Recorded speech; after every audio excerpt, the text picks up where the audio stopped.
சொல்லுகிறார், உம்முடைய ஆவிக்கு மறைவாக நான் எங்கே போவேன்? நான் எங்கே போனாலும் சரி நீங்கள் என் கூடவே வர்றீங்க. நான் எந்த இடத்திற்கு போனாலும் சரி என் கூடவே இருக்கிறீங்க. நான் பாதாளத்துக்கு போனாலும் என் கூடவே இருக்கிறீங்க. நான் வெளியே போனாலும் என் கூடவே இருக்கிறீங்க. உமக்கு மறைவாக நான் எங்கே ஓடுவேன் என்று சொல்லி தாவீது கேட்கிறார். அப்போ ஒரு மனிதனோடு கூட தேவ கரம் இருக்கும் என்று சொன்னால், ஒரு மனிதனோடு கூட தேவ கரம் பயணிக்கும் என்று சொன்னால், ஒரு மனிதன் மீது தேவ கரம் அமர்ந்திருக்கும் என்று சொன்னால், அவன் எங்கு போனாலும் அந்த கரம் அவனை வழி நடத்துகிறதா இருக்கிறது.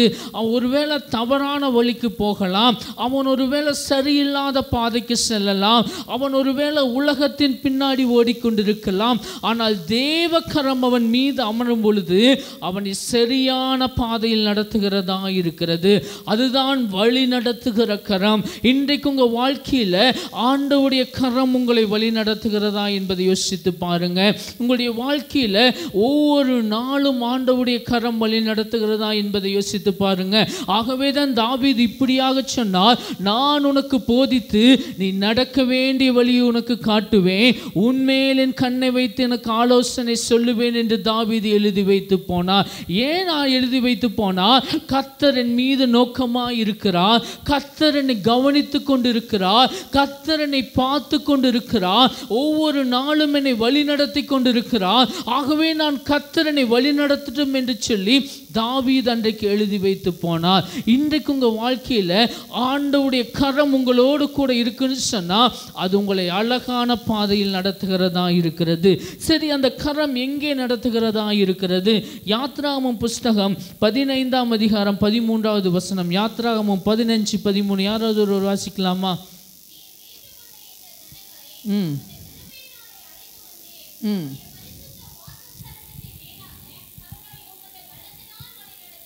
அந்த வார்த்தை சொல்லுது, பரிசுத்த வாசஸ்தலத்துக்கு நேராக அவர்களை வழி நடத்தினீர் என்று சொல்லப்பட்டிருக்கிறது. ஆண்டவருடைய கரம் எங்குக்கு எதற்கு நேராக வழி நடத்துமா? பரிசுத்த வாசஸ்தலத்துக்கு நேராக வழி நடத்துகிறதா இருக்கிறது. பரிசுத்தத்திற்கு நேராக வழி நடத்துகிறதா இருக்கிறது. உங்களுடைய எல்லாவற்றிலேயும் பரிசுத்தத்தை பாதுகாத்து வழி நடத்துகிறதா இருக்கிறது. ஆகவே தான் ஆண்டவருடைய கரம் உங்கள் மோடு கூட இருக்க வேண்டும். அப்போ ஆண்டவருடைய கரம் நம்மோடு கூட இருக்க வேண்டும் என்று சொல்லி கர்த்தர் விரும்புகிறார். குடும்ப வாழ்க்கையில் ஆண்டவருடைய கரம் நம்மோடு கூட இருக்க வேண்டும். ஏனென்று சொன்னால் பரிசுத்தமான வாழ்க்கை வாழ வேண்டும். குடும்பத்துக்குள் பரிசுத்தம் இருக்க வேண்டும். குடும்பத்தில் இருக்கிற ஒவ்வொருவருக்குள்ளும் பரிசுத்தம் நிறைந்திருக்க வேண்டும் என்று சொன்னால் ஒரே ஒரு காரணம், ஆண்டவருடைய கரம் கூட இருக்க வேண்டும். எந்த மனிதனோடு கூட, எந்த குடும்பத்தோடு கூட பரிசுத்தமான ஆண்டவருடைய கரம் கூட இருக்கிறதோ அந்த குடும்பத்துக்கு உள்ள போகும்போதே தெரியும், அந்த வீட்டு முழுவதும் ஒரு வெளிச்சம் பிரகாசிக்கும். ஒரு வீட்டுக்குள்ள போகும் பொழுதே ஒரு மகிமை பிரகாசிக்கும், ஒரு வெளிச்சம் பிரகாசிக்கும். எப்படி பிரகாசிக்கும்? அந்த குடும்பத்தின் மீது இருக்கிற ஆண்டவருடைய கரம், அந்த குடும்பத்துக்கு உள்ள இருக்கிற ஆண்டவருடைய கரம், அந்த குடும்பத்தில் இருக்கிற ஒவ்வொரு நபர் மீது இருக்கிற ஆண்டவருடைய கரம். ஆண்டவருடைய கரம் கூட இருக்க இருக்க அந்த குடும்பத்துக்குள்ள பரிசுத்தம் வரும்.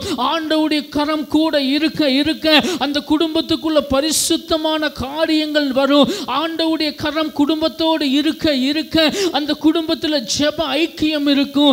ஆண்டவருடைய கரம் கூட அந்த குடும்பத்தில் இருக்க இருக்க அந்த குடும்பத்தில் கர்த்தர் பெரிய அற்புதங்களையும் அதிசயங்களையும் செய்வார். ஆண்டவருடைய கரம் அந்த குடும்பத்தோடு இருக்க இருக்க அந்த குடும்பத்தை கர்த்தர் ஆசீர்வதித்து உயர்த்துகிறவராய் இருக்கிறார். ஆண்டவருடைய கரம் அந்த குடும்பத்தோடு இருக்க இருக்க அந்த குடும்பத்தை கர்த்தர் மேன்மைப்படுத்துகிறவராய் இருக்கிறார். இன்றைக்கு உங்க வாழ்க்கையில, இன்றைக்கு உங்க குடும்ப வாழ்க்கையில ஆண்டவருடைய கரம் கூட இருக்கிறதா? ஆண்டவருடைய கரம் உங்களை நடத்துகிறதா? பரிசுத்தத்துக்கு நேராக நடத்துகிறதா? உங்கள் குடும்ப வாழ்க்கையில பரிசுத்தம் காணப்படுகிறதா? உங்கள் குடும்பத்துக்குள்ள பரிசுத்தம் இருக்குதா? பரிசுத்தம் நிறைந்ததா இருக்கிறதா என்பதை யோசித்து பாருங்க. ஆவியானவர் உள்ளத்தில் ஏவுகிறபடியால் சொல்லுகிறேன், ஒரு சிலருக்கு குடும்பத்துக்குள்ளாக சண்டை, குடும்ப குடும்பத்துக்குள்ளாக பிரிவினை, குடும்பத்துக்குள்ளாக தேவையில்லாத போராட்டம் ஏன் வருகிறது? கர்த்தருடைய கரம் கூட இல்லாததினால் இந்த நாளில் ஜெபம் பண்ணி பாருங்க. ஆண்டவரே, உம்முடைய கரம் என்னோடு கூட இருக்கட்டும், உங்க கரம் என் குடும்பத்தின் மீது இருக்கட்டும், உங்க கரம் என் குடும்பத்தின் மீது இருந்து ஒவ்வொரு நாளும் என்னை நடத்தட்டும்னு சொல்லி ஜெபம் பண்ணி பாருங்க. ஆண்டவருடைய கரம் அற்புதமாய் நடத்துகிறதா இருக்கிறது. பரிசுத்தத்திற்கு நேராக குடும்பத்தை வழி நடத்துகிறதா இருக்கிறது. ஆகவே இந்த வார்த்தை சொல்லுது, உம்முடைய பரிசுத்த ஸ்தலத்துக்கு நேராக வழி நடத்தினீர் என்று சொல்லப்பட்டிருக்கிறது. அப்போ ஆண்டவர் பரிசுத்த ஸ்தலத்துக்கு நேராக வழி நடத்துகிறவராய் இருக்கிறார். அடுத்ததாக அந்த கரை எதற்கு நேராக வழி நடத்துகிறது?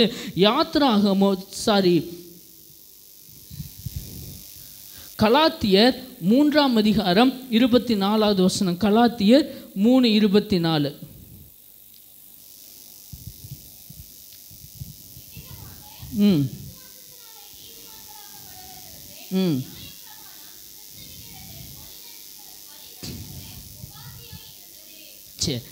கிறிஸ்துவனிடத்தில் வழி நடத்துகிற உபாத்தையாக இருந்தது என்று சொல்லப்பட்டிருக்கிறது. கர்த்தருடைய கரம் எதற்கு நேராக வழி நடத்துகிறது? கிறிஸ்துவுக்கு நேராக வழி நடத்துகிறதா. உங்கள் மீது தேவ கரம் இருக்குதுன்னு சொன்னால், உங்கள் மீது தேவ கரம் அமர்ந்திருக்குன்னு சொன்னால், நீங்கள் எல்லா சூழ்நிலைகளிலேயும் யாரை பார்ப்பீங்க? இயேசுவை நோக்கி பார்ப்பீங்க. குடும்பத்தில் ஒரு பிரச்சனை வருதா, குடும்பத்தில் ஒரு போராட்டம் வருதா, குடும்பத்தில் ஒரு சண்டை வருதா, என்ன சூழ்நிலை வந்தாலும் நீங்கள் யாரை பார்ப்பீங்க? கிறிஸ்துவை நோக்கி பார்ப்பீங்க.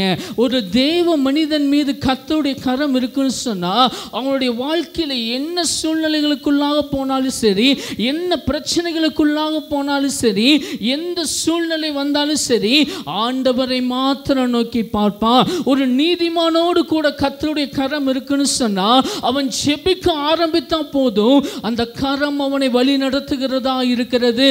எந்த காரியத்துக்காக ஜெபிக்கிறானோ, எந்த காரியத்திற்காக ஆண்டவருடைய சமூகத்தில் அமர்ந்திருக்கிறானோ, எந்த காரியம் நடக்க வேண்டும் என்று சொல்லி ஆண்டவருடைய சமூகத்தில் காத்திருக்கிறானோ, அந்த காரியத்தை நிறைவேற்றுவதற்காக ஆண்டவருடைய கரம் அந்த இடத்துல வழி நடத்துகிறதா இருக்கிறது. அப்போ ஆண்டவருடைய கரம் உங்க மீது இருக்குன்னு சொன்னா, அந்த கரம் கிறிஸ்துவுக்கு நேராக உங்களை வழி நடத்தும், கிறிஸ்துவின் மீது உங்களை வழி நடத்தும், கிறிஸ்துவுக்குள் இன்னும் உங்களை நெருங்க வைக்கும், கிறிஸ்துவுக்குள்ள இன்னும் அதிகமாக இருக்க வைக்கும், இன்னும் கர்த்தர் மீது பக்தி வைராக்கியத்தை கொடுக்கும், இன்னும் இயேசுவுக்காக எழும்ப வேண்டும் என்கிற ஒரு பக்தி வைராக்கியத்தை கொடுக்கும், இன்னும் இயேசுவுக்காக எதையாகிலும் செய்ய வேண்டும், இயேசுவுக்காக எதையாகிலும் சாதிக்க வேண்டும், இன்னும் இயேசுவுக்காக நான் பெரிய காரியங்களை செய்ய வேண்டும், இயேசுவுக்காக நான் பெரிய சாதனைகளை சாதிக்க வேண்டும் என்று சொல்லி கிறிஸ்துவின் கரம், ஆண்டவருடைய கரம், என் இயேசுவின் ஆணி பாய்ந்த கரம், அது கிறிஸ்துவுக்கு நேராய் உங்களை வழி நடத்துகிறதா இருக்கிறது. இன்றைக்கு உங்க வாழ்க்கையில இயேசுவோடு இருக்கிற நெருக்கம் எப்படிப்பட்டதா இருக்கிறது, இயேசுவோடு இருக்கிற உறவு எப்படிப்பட்டதா இருக்கிறது என்பதை யோசித்து பாருங்க. அப்போ கர்த்தருடைய கரம் வழி நடத்துகிற கரமாய் இருக்கிற. முதலாவது சொன்ன கர்த்தருடைய கரம் பரிசுத்த ஸ்தலத்துக்கு நேராக வழி நடத்துகிறது, பரிசுத்தத்திற்கு நேராக வழி நடத்துகிறது. இரண்டாவது, அது கிறிஸ்துவின் இடத்திற்கு நெருங்கி வருவதற்காக வழி நடத்துகிறது. சரி, அடுத்ததாக தேவனுடைய கரம் எப்படிப்பட்டதாக இருக்கிறது? சங்கீதம் 119 173. சங்கீதம் 119 173. யாராவது ஒரு வாசிக்கலாமா?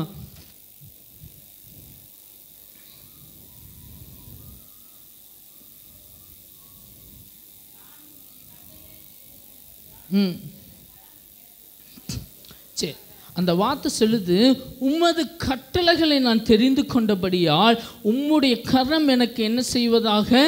துணையாய் நிற்பதாக என்று சொல்லப்பட்டிருக்கிறது. இரண்டாவது, ஆண்டவருடைய கரம் எனக்கு எப்படிப்பட்டதாக இருக்கும்? துணையாய் நிற்கிறதா இருக்கிறது. முதல் வார்த்தை சொல்லுது, உம்முடைய கட்டளைகளை நான் தெரிந்து கொண்டபடியால் உமது கரம் எனக்கு துணையாய் இருப்பதாக என்று சொல்லப்பட்டிருக்கு. முதல் வார்த்தை சொல்லுது, உம்முடைய கட்டளைகளை நான் தெரிந்து கொண்டேன்.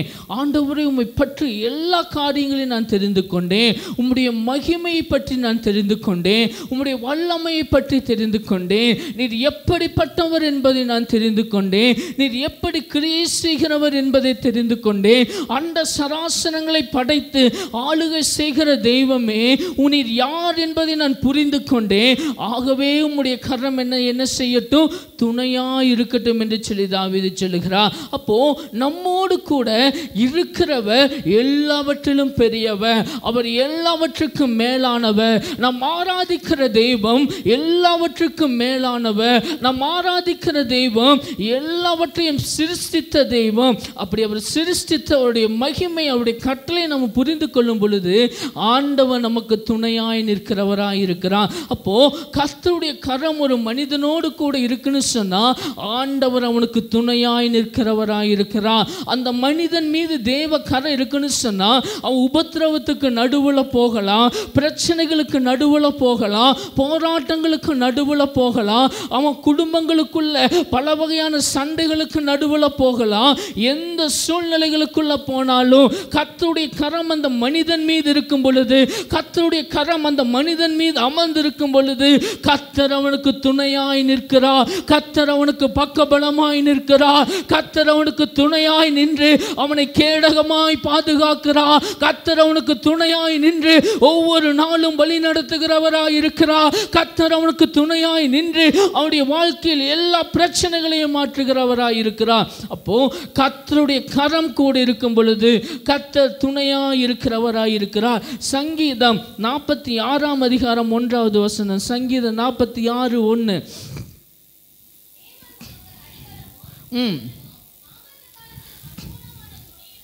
சரி, அந்த வார்த்தை சொல்லுது, தேவன் நமக்கு அடைக்கலமும் பலனும் ஆபத்து காலத்தில் அனுகூலமான துணையாய் இருக்கிறாரா. ஆண்டவன் நமக்கு துணையாய் நிற்கிறார். ஆண்டவருடைய கரம் நம்மோடு கூட இருக்கும் பொழுது ஆண்டவன் நமக்கு துணையாய் பக்கபலமாய் ஆண்டவன் நம்மோடு கூட இருந்து பலி நடத்துகிறவராய் இருக்கிறார். இன்றைக்கு உங்கள் வாழ்க்கையில் யோசிச்சு பாருங்க, ஆண்டவருடைய கரம் உங்க கூட இருக்குதா? ஆண்டவருடைய கரம் உங்களை வழி நடத்துதா? ஆண்டவர் உங்களோடு இருந்து வழி நடத்துகிறாரா? இயேசுவின் ஆணி பாய்ந்த கரம் உங்க கூட இருக்குதா என்பதை யோசித்து பாருங்க. அப்போ ஆண்டவருடைய கரம் கூட இருக்க வேண்டும் என்று சொல்லி கர்த்தர் விரும்புகிறார். நான் ஊழியத்திற்கு வந்த புதிதில் ஆண்டவருடைய சத்தத்தை கேட்பதற்காக 10 வருடங்கள் நான் காத்திருந்தேன். 10வது வருடத்தில் ஆண்டவர் என்னோடு பேசினார். உலகத்தின் முடிவு பரியந்தம் சகல நாட்களிலும் நான் உன்னுடனே கூட இருக்கிறேன் என்று பேசினார். அன்றைக்கு என்னை வழி நடத்தின தெய்வம் இன்றைக்கு வரைக்கும் என்னை வழி நடத்துகிறார். நான் எங்கு போனாலும் எங்கு வந்தாலும் நான் என்ன காரியத்தை செய்தாலும் ஆண்டவர் ஒவ்வொரு காரியத்திலும் ஆலோசனை எனக்கு இன்றைக்கு வரைக்கும் கொடுக்கிறவராய் இருக்கிறார். நான் ஒரு காரியத்தை செய்வதற்கு முன்பதாக ஆண்டவருடைய சமூகத்தில் போய், ஆண்டவர் இந்த காரியம் செய்வது சரியா? இந்த காரியம் உமக்கு சித்தமா? ஆண்டவர் இந்த காரியத்தை நான் செய்யலாமா என்று சொல்லி ஆண்டவருடைய சமூகத்தில் விசாரிக்கும் பொழுதெல்லாம் ஆண்டவர் எனக்கு அழகாய் வழி நடத்துகிறவராய் இருக்கிறார். ஆண்டவர் எனக்கு அநேக நேரங்களில் துணையாய் கூட இருக்கிறதை நான் பார்த்திருக்கிறேன்.